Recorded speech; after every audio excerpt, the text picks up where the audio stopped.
Bonsoir à tous, bienvenue dans votre émission La Réunion Léla. On va parler de Quartier Libre, une association qui aujourd'hui s'est constituée pour défendre pour défendre la réhabilitation donc de la prison Jet Dodu. On va en parler avec Marilyn Champignol, sa présidente, c'est dans Causement Réunionnais.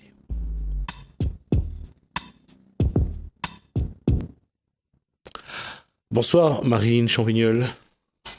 Bonsoir Jismi. Alors, là, j'allais dire, bon, on va, avant d'aller là-dessus, juste, il y a eu le 10 mai, et il y a eu ces deux conférences sur ce 10 mai.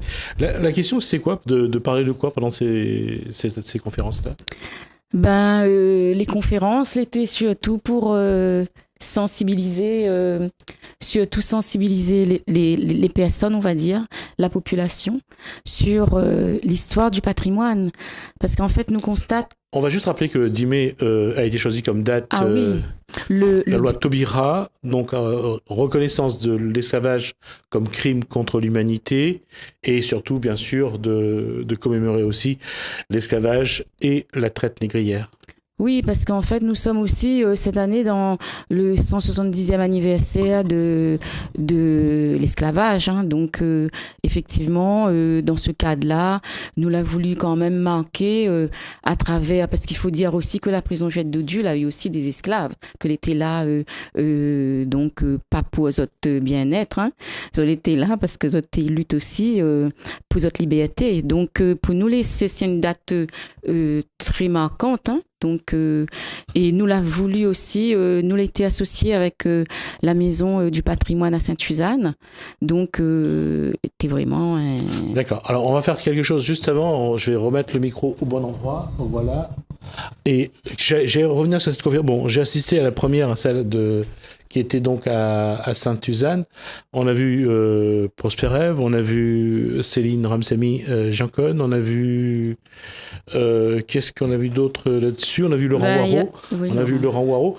Là, les thèmes développés, surtout le thème développé par Céline Ramsamy Jancon, c'est les esclaves et les engagés indiens dans la geôle au 19e siècle, la geôle dionysienne, donc cette fameuse prison rue Jet Dodu. Qu'est-ce qu'on doit voir? Parce que c'est vous, aujourd'hui, vous voulez pas qu'on détruise ce bâtiment, parce qu'il est rempli d'histoire de la Réunion. Il y a des esclaves qui ont été emprisonnés, qui sont morts là-dedans. Il y a également, bien sûr, des engagés qui ont été également emprisonnés. On va commencer depuis le début. Qu'est-ce qui se passe vraiment sur cette prison aujourd'hui? D'abord, qu'est-ce qui a amené la volonté du pouvoir public à le donner à un promoteur immobilier pour construire des appartements? En fait, c'était c'est-à-dire que la mairie de Saint-Denis, même pas trop à cause de ça, mais bon, comme il faut dire un chat, en fait, la mairie de Saint-Denis n'a pas mis son droit de préemption, en fait. Donc, la mairie avait sûrement des raisons, hein, donc m'y rentre pas là-dedans. Et toujours est-il que, en fait, l'État, après, l'a fait un appel à candidature. Et donc, il a eu 3 sociétés, 3 aménageurs. Donc, l'a répondu à l'appel d'offres. Et finalement, c'est SHLMR, elle a été retenue. Donc, elle a été retenue en 2014. En 2013, elle a eu justement les fouilles archéologiques préventives. Et donc là, on a découvert que quand même, on a des vestiges très anciennes. Hein. Donc, et c'est vrai que toute cette partie-là, nous l'est arrivé... m'y revient un petit peu devant parce que nous, en fait, quand nous l'a pris ça en cours, c'était Sudel Fimac qui était dessus. Hein. Donc, lui, il était vraiment outré de rendre à lui compte que l'histoire l'est bafouée, que quand même, c'est un patrimoine historique majeur. Donc, Sudel disparut tragiquement et donc, sachant que c'était le dernier dossier qui était ouvert sur son dossier d'après Paul Kanagi, le président de Historon et vice-président de notre association, donc du coup, nous dit il faut peut-être nous continuer son combat, d'autant plus que d'autant plus que nous les convaincus du patrimoine, nous connaît un peu plus ou moins l'histoire qu'elle a eue, d'autant plus que Sudel, ces derniers temps, nous faisait souvent des randonnées, des voyages culturels, et Sudel en parlait, quoi. Donc, pour nous, l'été, justement, protéger le bâtiment, protéger le patrimoine. Et évidemment, on va dire, c'est un combat, le pot de terre contre le pot de fer, hein. Donc, les pas gagnés d'avance. Et ensuite, il est vrai que nous avons un bureau. Enfin, au début, en fait, nous étions un collectif. Hein. Dans ce collectif, nous étions quand même un certain nombre de personnes, dont le fils et le père de Chazone, Olivia Martin et Cyril Boyer. Et ensuite, le collectif, comme on devait quand même traiter avec un certain nombre d'institutions, et il a fallu qu'on soit vraiment, qu'on ait un statut. Et on s'est transformé en 2016 donc en association, Quartier Libre Mémoire et Patrimoine Océan Indien. Et donc on est un bureau avec le secrétaire actuel, c'est Jean-Frédéric Véfour. Il fait d'ailleurs un travail extraordinaire au sein de l'association. Donc, vous avez dû voir vous-même, il devait être là, il n'a pas pu pour des raisons personnelles. Et ensuite, il y a eu aussi, il y a Céline Ramsamy qui est présidente de l'Audi Réunion. Donc, c'est l'organisation diaspora indienne. Elle est aussi trésorière de notre association. Et puis, on a Philippe Mramana, qui est vice-président de notre association, et des membres. On a des membres qui nous soutiennent. D'ailleurs, quand il a fallu entamer une procédure, ils nous ont bien aidés financièrement. Donc, c'est un peu grâce à eux qu'on a pu régler les honoraires de l'avocat. Entre autres. La question est aujourd'hui, on va parler de l'avocat juste après, puisqu'il faudra qu'on dise quel a été le rôle de l'avocat. Aujourd'hui, il y a eu cette procédure avec l'avocat, donc qui a permis de bloquer la procédure mise en place déjà par HLMR, c'est-à-dire de la destruction finalement. En fait, nous, on avait appris, c'est-à-dire qu'on était un peu en contact avec SHLMR. C'est-à-dire qu'au début, comme on n'avait pas trop d'éléments, on ne savait pas trop comment rentrer en contact avec eux, qu'est-ce qu'il fallait entamer, comment eux, ils avaient travaillé sur... En fait, on n'avait rien, on n'avait aucun élément. Et donc, on était parti sur des documents qui existaient sur Internet qu'on a récupérés. Donc, on a travaillé là-dessus. Et ensuite, on a pris contact avec SHLMR. Et c'est là, on leur a demandé, c'est tout de même un lieu de mémoire. Donc, est-ce qu'il y avait la possibilité d'obtenir une parcelle? Nous, on était allés sur au moins la moitié de la parcelle, quoi. Donc, avait prévu un petit endroit où... Donc, ensuite, au fil de nos rencontres, donc, on avait vu qu'ils nous prévoyaient 300 mètres carrés, et toujours au fil de nos rencontres, et on avait vu les plans, les nouveaux plans. Mais les plans, il s'avérait que c'était vraiment une grande partie, ils démolissaient quand même pas mal. Donc, et on s'était dit, mais on n'avait pas le droit de laisser ça ainsi. Et entre-temps, il y a un anthropologue avec nous qui avait quand même récupéré des éléments à la DACOI, à savoir que le site devait être classé en 2007. Et ça n'avait pas été fait. Donc, et c'est à ce moment-là, on s'était dit, maintenant, on va, comme on avait maintenant, début 2017, en fait, on avait à peu près tous les éléments. À peu près, je dis.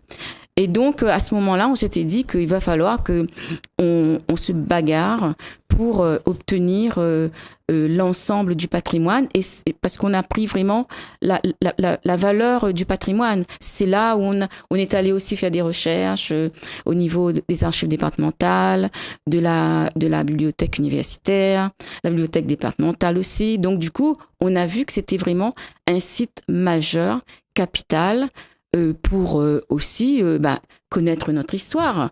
Parce qu'en fait, nous, jusqu'à présent, on entend Emmanuel Macron qui parle... Enfin, il y a eu... il a annoncé la création d'une fondation. Il a annoncé la création d'une fondation.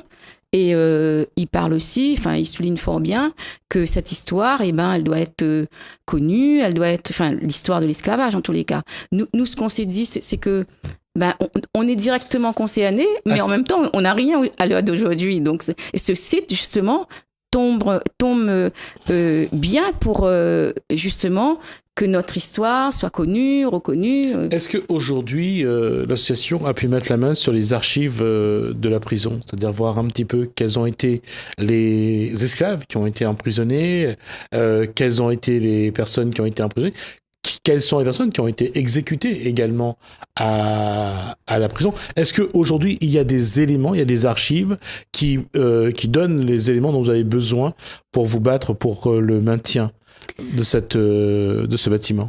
Oui, ben déjà, Bruno Maillard, il a fait un travail aussi sur le... je pense qu'il est déjà venu dans votre émission. Il a fait aussi un travail. J'ai eu l'occasion déjà de l'interviewer. Donc, alors ensuite, il y a eu Ève Prosper lors des conférences qui... sa conférence est centrée sur la question de la peine de mort. Donc, il a fait un travail là-dessus. Il a des éléments. Patricia Château travaille aussi sur le blog des femmes. Hein, tous les... Alors, Patricia Château, elle est sociologue. Elle est sociologue, donc elle travaille sur cette partie-là. Donc, bien sûr, il y a des documents. Moi-même, je les ai vus. Donc, chacun travaille sur une partie. Donc, aujourd'hui, c'est une réalité. Cette prison, c'est vraiment une part de l'histoire de la Réunion. Ça, c'est une chose dont vous êtes sûr. Ah, complètement. Tout s'accorde à le dire. Hein. Ce n'est moi, d'autant plus que je ne suis ni historienne. Je suis je fréquente, de par justement cette histoire, cette affaire, je suis amenée à aller aux archives départementales, à la bibliothèque universitaire. Donc, j'ai vu qu'il y a des documents qui existent et j'ai vu tout ce qu'il y a. Donc, je veux dire, aujourd'hui, on ne peut pas dire qu'il n'y a rien eu sur cette prison. Il y a eu seulement, sur ce site, il y a eu seulement les prisons, les prisonniers, on va dire, avec les grosses peines au 21e siècle. Donc, il y a eu aussi toute la partie historique qui est méconnue de la population et dont la population... ne s'y intéresse pas malheureusement. D'ailleurs, tu as bien vu, Gismi, on a mis en place des cycles de conférences. Donc, ça va continuer toute l'année aussi, c'est-à-dire qu'il y en aura d'autres. Je vais revenir sur ce que je voulais demander. Je vais revenir sur ce qu'on appelle les fouilles préventives, oui. En termes d'archéologie, bien sûr. Est-ce qu'on a des éléments de ces fouilles préventives? Qu'est-ce qu'on a trouvé dans les fouilles qui ont été menées sur le site de la prison de Chouadedu? Oui, alors je vais te dire exactement ce que disent les archéologues qui ont fait des fouilles. Enfin, j'ai cité exactement leurs propos, parce que c'est vrai que je n'ai pas envie de raccourcir ou de... Alors, ce qu'ils disent, eux, c'est que, effectivement, c'est qu'ils ont trouvé des objets. Ils ont trouvé aussi des anciennes bâtisses, parce ce qu'il faut pas oublier, c'est que sur cette parcelle-là, il y avait aussi l'ancienne mairie de la ville de Saint-Denis. Il y avait aussi le greffe du tribunal. Il y avait aussi des anciens vestiges. Oui, parce que faut juste rappeler que cette prison a commencé à être construite à partir de 1700. En fait, alors pour cette prison, cette prison a été,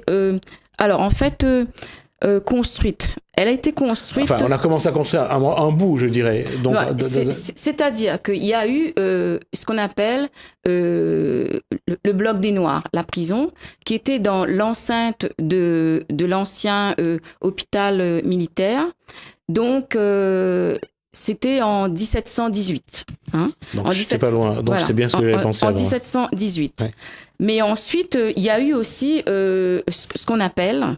je regardais un petit peu mes notes aussi. Hein. Donc, alors, il y a eu aussi... ça a été fondé en 1718, le bloc des Noirs. Donc, dans l'enceinte, comme je t'ai dit à l'instant. Et la prison elle-même a été installée en 1771. donc sur le site de l'actuelle prison Juliette Dodu. Voilà, donc angle, rue La Boisdonnée, et c'est ce qui s'appelait autrefois la rue du Conseil et la rue de l'Église autrefois. Donc c'est, on va dire, c'est la rue Alexis de Villeneuve maintenant. Voilà.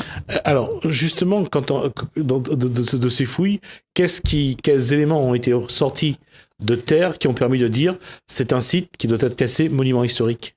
Oui, alors donc ce que disent les archéologues de l'INRAP. L'INRAP, c'est l'Institut national de recherche archéologique préventive. Ce sont eux qui ont fait les fouilles préventives archéologiques en 2013. Et donc, je cite ce qu'ils disent, enfin, dans leur conclusion.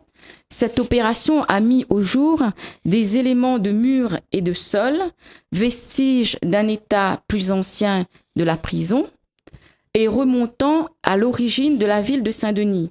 Donc, il y a des éléments du patrimoine archéologique qui remontent à l'époque, on va dire, du XVIIIe siècle.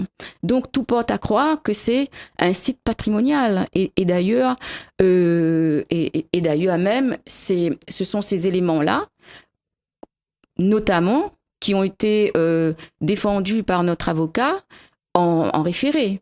Donc, parce qu'on ne peut pas dire que c'est pas un site patrimonial, etc. C'est le plus vieux, on va dire, c'est le plus vieux bâtiment.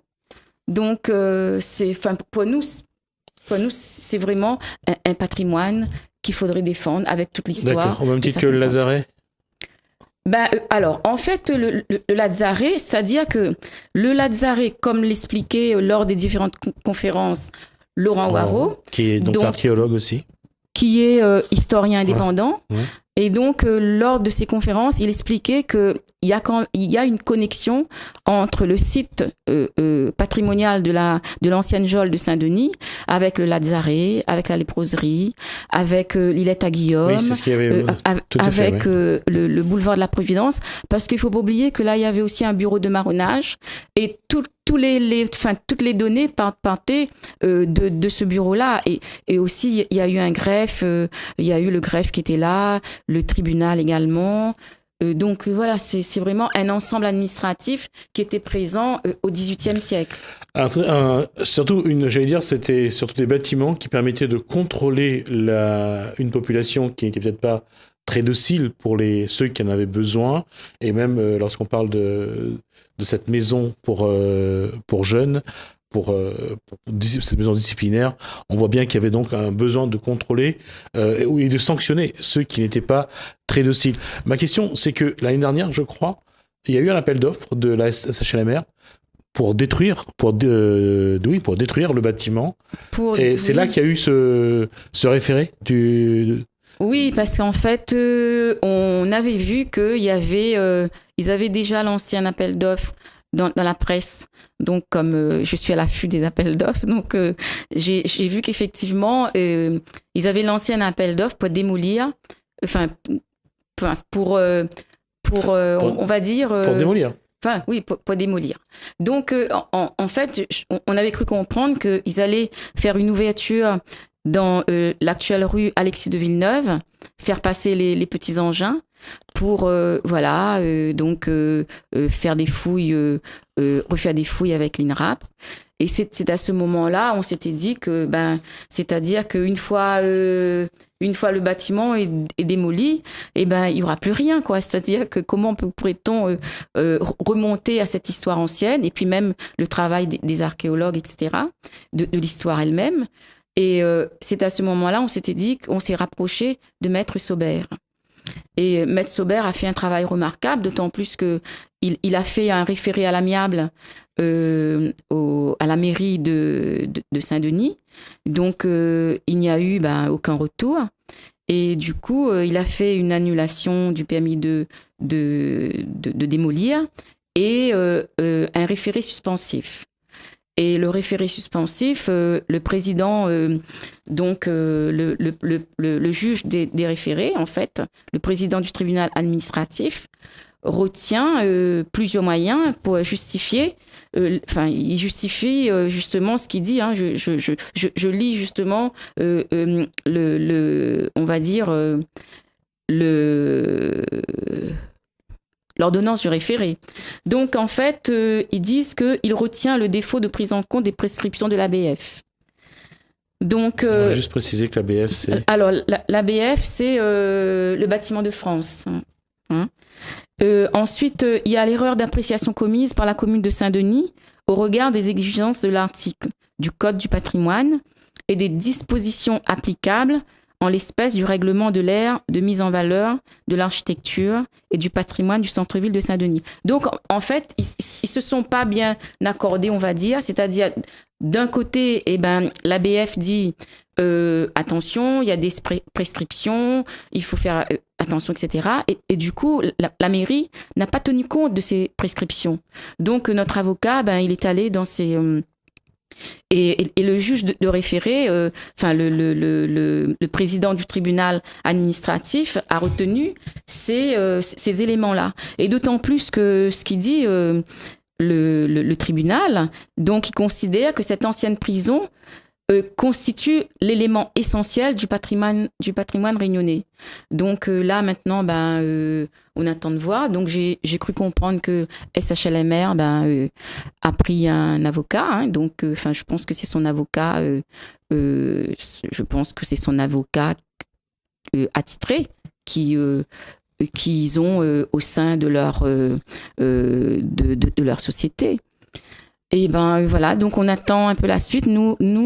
Quelle peut être la suite aujourd'hui? Parce qu'il y a une démarche, en tout cas, il y a une mobilisation, on le voit. Quelle peut être la suite?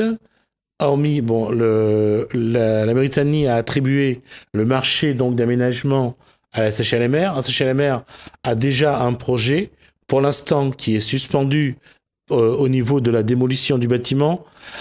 Quelle peut être la suite pour l'association Quartier Libre? Moi, je pense qu'il faudrait revenir à à de la raison, je vais dire. Hein. Donc, il faudrait que tout le monde soit raisonnable, tout le monde se mette autour de la table et tout le monde dise, voilà, c'est vraiment un site patrimonial.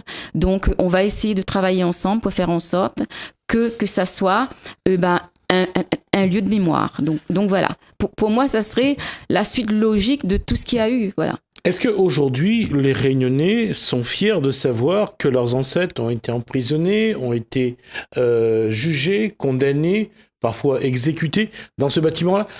Qu'est-ce qu'il faut garder? Le fait qu'il y avait des injustices, ou le fait que cette prison, c'est aussi un bout de l'histoire de la Réunion?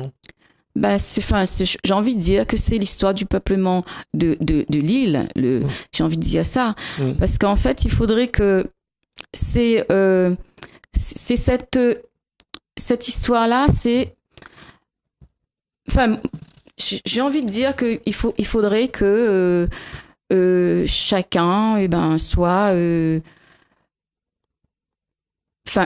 amène une partie de...